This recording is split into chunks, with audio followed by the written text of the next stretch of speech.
अश्विनी वैष्णव जी का स्वागत है। रेल मंत्री, आईटी मंत्री और अब जुड़ गया है सूचना और प्रसारण मंत्री भी। हम लोगों के लिए काफ़ी ज़रूरी होता है सूचना और प्रसारण मंत्री।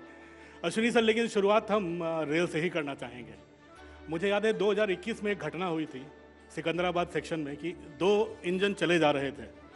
एक इंजन के सबसे आगे खड़े थे रेल मंत्री अश्विनी वैष्णव, दूसरी इंजन के ठीक सामने खड़े थे मेरे ख्याल से रेलवे के chairman railway board. Ashwini sir, वो ट्रेनें टकराने वाली थी, लेकिन कवच की टेस्टिंग थी। वो जरा भी डर नहीं था क्योंकि पहली बार टेस्टिंग हो रही थी कि इंजन कहीं टकरा ना जाए। क्या अनुभव थे सर उसके आपके? अमिताभ जी, पहले तो आपको धन्यवाद। और जितने कागज आपके हाथ में दिख रहे हैं, मुझे लगता है आज आप यूपीएससी का इंटरव्यू लेने वाले हो। सर आप आईआईटी पास हो, हमें तो इतनी इतनी तैयारी आपने कर रखी है, मुझे चिंता हो रही है अभी। आपने जिस विषय से आज का डिस्कशन चालू किया है, बहुत ही महत्वपूर्ण विषय है, ऑटोमेटिक ट्रेन प्रोटेक्शन का। ऑटोमेटिक ट्रेन प्रोटेक्शन दुनिया में करीब करीब सभी बड़े रेलवे सिस्टम्स ने, सभी देशों ने करीब 1970s में, 1980s में लगाना चालू किया था और 1990s में आते आते करीब करीब सभी रेलवेज ने अपने सिस्टम में, नेटवर्क में ऑटोमेटिक ट्रेन प्रोटेक्शन लगा दिया था। अनफॉर्चुनेटली जिन लोगों ने 58 साल देश में राज किया, उन लोगों ने रेलवे की सेफ्टी के ऊपर इतना ध्यान कभी नहीं दिया जितना प्रधानमंत्री श्री नरेंद्र मोदी जी ने अपने कार्यकाल के आरंभ होते ही एटीपी का डेवलपमेंट चालू किया। 2016 में डेवलपमेंट कंप्लीट हुआ, 19 में सर्टिफिकेशन मिला और 21 तक कई ट्रायल्स हुए, मतलब ट्रायल इंस्टॉलेशंस हुए और 2022 से इसके बड़े लेवल पे इंस्टॉलेशन चालू हुआ कवच का। और अभी 17 जुलाई 2024 को इसका वर्जन 4.0 कंप्लीट इसका फाइनली डेवलप हुआ और अब बड़े लार्ज स्केल पे अपन इसको इम्प्लीमेंट कर रहे हैं।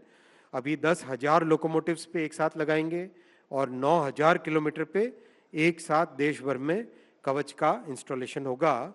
और ये एक सेटिस्फेक्शन इस बात का है कि प्रधानमंत्री जी ने जो आत्मनिर्भर भारत का एक सबको प्रेरणा दी और जो अपने इंजीनियर्स पे कॉन्फिडेंस दिखाया, अपने भारत के टैलेंट पे कॉन्फिडेंस दिखाया, वो इस बात को दर्शाता है। कवच उस सेल्फ डेवलपमेंट का, उसी आत्मनिर्भर भारत का एक अच्छा एग्जाम्पल है। अश्विनी जी, इसमें एक सवाल और उठता है कि कवच, काफ़ी ट्रेन एक्सीडेंट्स इधर कुछ दिनों में बढ़े हैं और काफ़ी उसको हाइप भी किया जा रहा है। पूरे देश में ये कब तक लागू हो जाएगा? क्योंकि अब विंटर्स भी आ रहे हैं, फॉग भी बढ़ेगा। कवच का इंस्टॉलेशन पूरे देश भर में करीब 5 से 6 वर्षों में कंप्लीट करेंगे। अगर हम बाकी दुनिया की जर्नी देखें तो ज़्यादातर देशों ने इस तरह की टेक्नोलॉजी को लगाने में, जिनके नेटवर्क हमसे आधे हैं, आधे से भी कम है, उन लोगों ने करीब करीब 15 से 25 साल लगाए टोटल। लेकिन मोदी जी के सरकार में काम की गति एक अलग लेवल पे होती है, तो अपने 5 से 6 वर्षों के अंदर पूरे देश भर में कंप्लीट करेंगे। सर, मैं आपने जो एक और अभी रिमार्क किया उसके ऊपर भी कहना चाहूँगा। आज से 10 साल पहले ऑन एन एवरेज 171 एक्सीडेंट्स साल के होते थे। With all the efforts that we have put in, आज that number has come down significantly to around 40 per year, यानी सब्सटैंशियल रिडक्शन है फ्रॉम 171 टू 40। लेकिन फिर भी दिन रात मेहनत करके एक भी इंसिडेंट के उसके रूट कॉज पे जाके उसमें स्ट्रक्चरल चेंज करना, उसमें प्रोसीजरल चेंज करना, ट्रेनिंग के नए मेथड्स निकालना, इन सब चीज़ों पे इतना फोकस है कि बहुत जल्दी ये जो 171 से 40 पे आए, इस 40 को भी सिग्निफिकेंटली रिड्यूस कर देंगे। अश्विनी जी, रेल एक्सीडेंट्स की संख्या तो बहुत बढ़ी है, लेकिन विपक्ष के निशाने पर आप काफ़ी आ गए हैं। बार बार एक्सीडेंट वाला रेलवे मिनिस्टर कह रहे हैं आपको, तो क्या कवच आप अपने ऊपर भी लगा रहे हो जो इन सब चीज़ों से ऊपर उठकर काम आगे बढ़ते रहे?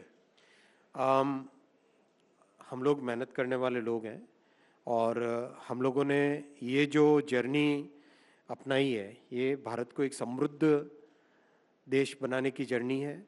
ये एक संकल्प है कि भारत को एक सशक्त, समृद्ध सोसाइटी को समरस, ये हम लोगों का विचार है। इस विचार की इस विचार की ये यात्रा है, तो विपक्ष विपक्ष का काम करेगा, लेकिन हम हर विषय में, हर इंसिडेंट के रूट कॉज में जाके डिटेल में उसका एनालिसिस करके सुधार के, स्ट्रक्चरल चेंज करना हो, टेक्नोलॉजी चेंज करनी हो, ट्रेनिंग चेंज करनी हो, प्रोसेस चेंज करना हो, हर विषय पे बारीकी से ध्यान देके सिस्टम को इम्प्रूव करने पे फोकस करते हैं।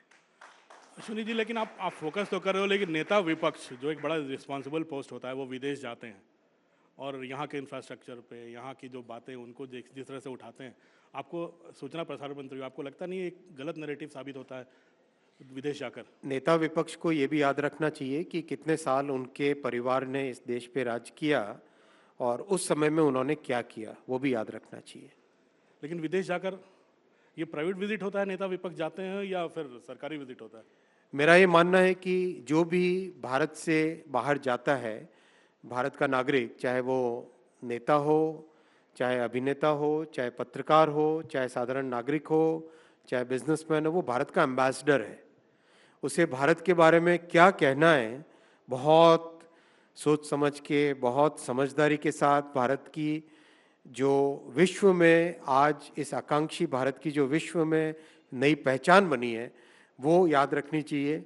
और ये ध्यान रखना चाहिए कि हम विदेश में जाते हैं जब, तब भारत के एम्बेसडर के तौर पे जाते हैं, इस प्राचीन संस्कृति का, इस आधुनिक देश का, और ये इतनी बड़ी जनसंख्या के सपनों को याद रख के बात करनी चाहिए। अश्विनी जी, इसी पर मैं ट्रैक बनाना चाहूँगा। पिछले कुछ दिनों में देखा गया कि काफ़ी ट्रेनों की डिरेलमेंट हुई है, पटरियों से उतरी हैं ट्रेनें, कहीं पे पत्थर मिल रहा है, कहीं पे पटरियों पे सिलेंडर मिल रहा है। क्या कोई साबोटाज देखते हैं आप? क्योंकि कई मसले एनआईए को भी हवाले किए गए हैं। क्या कोई साबोटाज है, डेलिबरेट अटेम्प्ट है, या कोई बाहरी साजिश है? जो भी ऐसी प्रयास कर रहे हैं उनको मैं स्पष्ट भाव से चेतावनी देना चाहूँगा कि एक एक को पकड़ेंगे, एक एक के पीछे जाएंगे, और किसी भी हालत में जो 2 करोड़ यात्री देश के डेली रेलवे में यात्रा करते हैं, उनकी सुरक्षा की जिम्मेदारी अकाउंटेबिलिटी के साथ हम लोग करेंगे, और किसी भी हालत में किसी को भी इस सुरक्षा के साथ खेलने नहीं देंगे। लगता कहीं साबोटाज है? मैं इन चीज़ों में नहीं जाना चाहूँगा। मेरा मानना है कि हमें इतना चौकन्ना रहना होता है, इतना चौकन्ना रहना है कि कोई भी कितने भी प्रयास करे, हम अपने आप को सुरक्षित रख सकें और हमारे यात्रियों को सुरक्षित रख सकें। सर, आप पिछले दिनों आप बेंगलोर गए थे, वंदे भारत स्लीपर कोचेज़ का आपने उद्घाटन भी किया था। कब तक जुड़ेंगी सर ये आधुनिक कोचेज़ हमारे रेल में?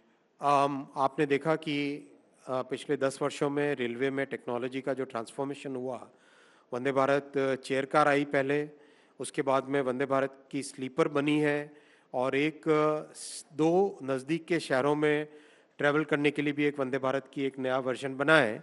तो जैसे रैपिड रेल मेरठ से दिल्ली की है, वैसी ही। तो ये प्रधानमंत्री जी का रेलवे में एक फंडामेंटल ट्रांसफॉर्मेशन लाना, इलेक्ट्रिफिकेशन, नए ट्रैक बनाना, नई ट्रेन्स बनाना, नए सेफ्टी के सिस्टम्स लाना, सॉफ्टवेयर नया लाना। एक अभी सुपर ऐप का काम चल रहा है जिसमें कि यात्रियों के पॉइंट ऑफ व्यू से जितनी फैसिलिटीज़ चाहिए, सारी फैसिलिटी एक सिंगल ऐप में आ जाएगी। तो ये सब चीज़ें एक ओवरऑल रेलवे के ट्रांसफॉर्मेशन का काम चल रहा है। उसी कड़ी में वंदे स्लीपर भी है, जिसका कंस्ट्रक्शन, मैन्युफैक्चरिंग, डिज़ाइन सब कंप्लीट हो गया है, और अब करीब 2 से 3 महीने उसकी टेस्टिंग होगी। और रेलवे टेस्टिंग भी बड़ी एक रिगरस टेस्टिंग करता है। उस टेस्टिंग के बाद में इसका इनॉग्रेशन होगा। और वंदे मेट्रो भी लॉन्च होने वाली है। आज माननीय प्रधानमंत्री जी गुजरात में गांधीनगर से गांधी धाम और उसके आगे भुज, उसके एक्सटेंशन में, उसमें पहली जो रैपिड रेल की तरह 2 शहरों को, 2 नज़दीक के शहरों को जोड़ने वाली ट्रेन को लॉन्च करेंगे। इसका नाम भी कुछ रखा है आप लोगों ने? हाँ, जल्दी नाम आ जाएगा आपके साथ। अभी खुलासा नहीं होगा? और थोड़ा इंतज़ार कीजिए। चलो, प्रधानमंत्री जी के भाषण का हम लोग इंतजार करेंगे। एक आपके रेल मंत्रालय में आपके कमरे के बाहर एक बड़ी लंबी तस्वीर, बहुत बड़ी तस्वीर लगी हुई है अश्विनी सर। उसमें जो चेनाब ब्रिज है जम्मू कश्मीर वाला, उसके बारे में ये कहा जा रहा है कि टेक्निकल मार्वेल है ये। कैसे सपना पूरा किया, और कितना इंस्पिरेशन है ये आपके कमरे के बाहर लगा होना, मतलब ये आपको इंस्पायर कर रहा है? ज़रूर, चेनाब ब्रिज एक बहुत बड़ा इंजीनियरिंग चैलेंज था, और ये इसलिए विशेष चैलेंज था क्योंकि हिमालयन जियोलॉजी एक यंग जियोलॉजी है। हिमालयन माउंटेन्स यंग माउंटेन्स हैं। यंग माउंटेन्स होने का मतलब कि इतना सेटलमेंट नहीं हुआ है कि नीचे स्टोन्स, पत्थर, ग्रेनाइटिक रॉक आ जाए। अभी भी वहाँ पे काफ़ी लूज एक लूज जियोलिथोग्राफी रहती है उसकी। तो उस चक्कर में आपने यूपीएससी की तैयारी की है तो इस आपको जवाब मुझे टेक्निकली देने पड़ेंगे आज। तो इतना कॉम्प्लेक्स उसकी जियोलॉजी है कि उसमें बड़े सारे चैलेंजेस थे। जैसे ब्रिज की एंकरिंग कैसे होनी चाहिए, वो अपने आप में एक बहुत बड़ा चैलेंज था। तो करीब करीब 6-7 महीने उसकी एंकर की डिज़ाइन पर लगा। फिर उसके ब्रिज का जो फाउंडेशन है, वो फाउंडेशन अपने आप में जैसे समझिए आप 7 या 8 मंजिल की ऊंची बिल्डिंग हो, वैसा उसका टोटल फाउंडेशन है। और कई उसमें नए इनोवेशन किए गए हैं क्योंकि एक वो वैली में होने से क्या होता है कि जो आपने फिजिक्स में पढ़ा होगा, जब विंड वैली में से जाती है तो उसकी स्पीड बढ़ जाती है। तो उस कारण से वहाँ पे विंड का फोर्स भी बहुत है, अर्थक्वेक की जोन भी है, सीस्मिक एक्टिविटी भी है, और जो जियोलॉजी है वो भी काफ़ी यूनिक है। तो उन सब को ध्यान में रखते हुए उस ब्रिज को बनाना अपने देश के इंजीनियर्स के लिए एक बहुत बड़ी एक शान की बात है। अभी कल या परसों ही इंजीनियर्स डे था, तो मैं सारे देश के इंजीनियर्स को इस चीज़ के लिए सलाम भी करता हूँ। ट्रायल रन तो हो चुका है, ट्रायल रन तो उसका हो चुका है, हाँ, लेकिन अब चेनाब आगे ब्रिज आगे का कब ट्रायल हम रन हो उम्मीद गया करें कि है। हम लोग उस पर यात्रा कर पाएंगे? कमिश्नर रेल सेफ्टी के इंस्पेक्शंस भी हो गए हैं। अभी टनल 1 में थोड़ा काम चल रहा है जम्मू कश्मीर के लिए। उसमें टनल 1 का काम करीब करीब दिसंबर में कंप्लीट हो जाएगा। तो उसके बाद में श्रीनगर से कन्याकुमारी, कश्मीर से कन्याकुमारी एक ही गाड़ी में जा सकेंगे। तो पब्लिक खुश है। अश्विनी जी, एक और सवाल है जो हम लोगों ने सालों पहले हम लोगों ने छात्र जीवन में फेस किया। स्लीपर जो कोचेज होते हैं या जनरल कोचेज होते हैं, 90 की कैपेसिटी है लेकिन 250 लोग घुसे रहते हैं, बाथरूम में भी लोग बैठे रहते हैं, खड़े रहते हैं बाथरूम के दरवाजे पे। तो ये जो देश ट्रेनें बढ़ रही हैं, देश की जनसंख्या भी बढ़ रही है, ट्रेवलर्स बढ़ रहे हैं, लोगों की मूवमेंट बढ़ी है, कैसे काबू में करेंगे कि लोगों को सहूलियत हो रेलवे में? बहुत अच्छा विषय आपने उठाया। मैं 2-1 मिनट लूँगा इसको डिटेल में समझाने के लिए। अपने देश में 140 करोड़ की जनसंख्या और ट्रैवल का इतना डिमांड, उसके हिसाब से पिछले साल रेलवे ने 700 करोड़ लोगों को ट्रैवल कराया। 700 करोड़ लोगों को ट्रैवल का मतलब 140 करोड़ लोग अगर एक से ज़्यादा बार जाते हैं तो उस हिसाब से नंबर ऑफ ट्रिप्स को मल्टीप्लाई करके कहा जाता है। अपने को इतनी रेलवे की कैपेसिटी बढ़ानी है देश में कि ये 700 करोड़ की ट्रैवल की संख्या 1000 करोड़ तक आ सके, यानी 1000 करोड़ लोग हर साल भारत में ट्रैवल कर सके, इतनी कैपेसिटी बढ़ानी है। और ये मोदी जी की ऐतिहासिक 3rd टर्म में बहुत बड़ा टारगेट लेके चल रहे हैं। नई पटरी बनाना, क्योंकि बिना पटरी के आप ट्रेन नहीं चला सकते। नई ट्रेन्स बनाना, क्योंकि लोगों की डिमांड बहुत है। नए जनरल कोचेस का मैन्युफैक्चरिंग करना, और अभी आपको जानकर भी खुशी होगी, 2500 कोच, जनरल कोच मार्च तक एक्स्ट्रा बनेंगे, जो रेगुलर प्रोडक्शन था उसके ओवर एंड अबव। और अगले 2 साल के अंदर अंदर 10,000 एक्स्ट्रा जनरल कोच बनेंगे, जिससे कि हर ट्रेन में on an average 4 general coach रहे, और कई ट्रेन्स में जो पॉपुलर ट्रेन्स हैं उसमें 6 जनरल कोच रहे। ये व्यवस्था देश भर में कर रहे हैं। साथ ही अमृत भारत ट्रेन्स का प्रोडक्शन जो पहले 2 जनवरी के महीने में लॉन्च हुई थी, उसके सारे एक्सपेरिमेंट, उसके इनोवेशन, उसके एक्सपीरियंस के बाद में अभी अक्टूबर से अमृत भारत ट्रेन का रेगुलर प्रोडक्शन होगा। वो पूरी की पूरी नॉन एसी ट्रेन है और वर्ल्ड क्लास फैसिलिटीज़ है, उसमें अच्छी फैसिलिटीज़ हैं। और उसमें 22 कोच में से 11 कोच स्लीपर, 11 कोच जनरल। तो एक साधारण से साधारण परिवार का व्यक्ति भी इतनी आसानी से 1000 किलोमीटर की यात्रा 400-450 रुपये में कर पाए, ये सपने के साथ आगे काम कर रहे हैं। अश्विनी जी, अगले महीने से मुझे लगता है फेस्टिव सीजन शुरू हो रहा है, त्योहारों का मौसम, और आप जानते हो पूरे देश में कितनी रेलवे की दिल्ली से जाना हो, मुंबई से लौटना हो, हर प्रवासी वापस लौटने की कोशिश में लगा रहता है। क्या फिर ट्रेन में धक्का मुक्की होगी, आप लोग स्पेशल ट्रेनें चलाएंगे, या कुछ सुविधाएं ज़्यादा देंगे?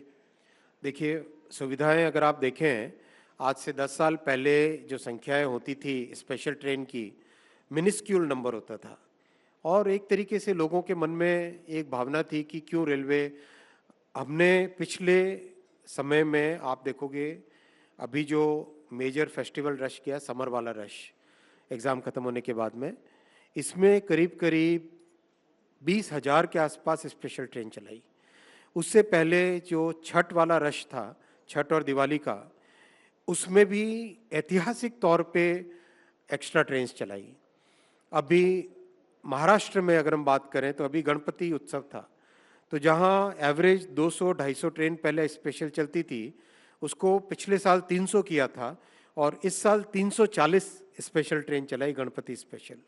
तो पूरा प्रयास है कि जो आज के भारत की जो आकांक्षा है उसको जितना यथासंभव पूरा किया जाए। और जितनी जितनी भी ट्रेन्स चलाते हैं, आज हम देख रहे हैं कि जितनी भी ट्रेन्स चलाते हैं उतना उसमें ऑक्यूपेंसी आ ही जाती है। तो बहुत ज़रूरी है कि ओवरऑल कैपेसिटी बढ़ाएं, लेकिन उसके लिए हम लोग संकल्पबद्ध हैं। और ये मोदी जी की जो थर्ड टर्म है, ये थर्ड टर्म में आप देखोगे कि रेलवे की कैपेसिटी इतनी बढ़ जाएगी। आप देखो, अकेले लास्ट ईयर 5,300 किलोमीटर नए रेलवे ट्रैक बने थे। पूरा स्विट्जरलैंड का रेलवे नेटवर्क 5,000 किलोमीटर है, यानी एक देश के रेलवे नेटवर्क के बराबर एक साल में भारत ने नए रेलवे ट्रैक जोड़े। और उससे पिछले साल भी 5,200 किलोमीटर नए रेलवे ट्रैक जोड़े गए थे। आज भारत विश्व में सबसे हाईएस्ट प्रोडक्शन है लोकोमोटिव्स का, भारत में 1,200 लोकोमोटिव का।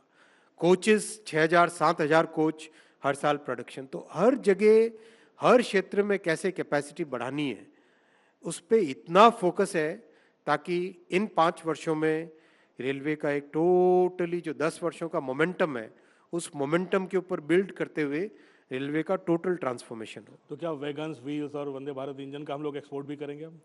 अगले 3-1 वर्ष वैसे एक्सपोर्ट्स तो चालू हो गए हैं, और वंदे भारत की बीच में इंक्वायरी मलेशिया से भी आई थी, चिले से भी आई थी। लेकिन अभी वंदे भारत को और 2 साल 3 साल तक भारत में और चला के उसमें और सुधार करके, अभी वर्जन 3 चल रहा है।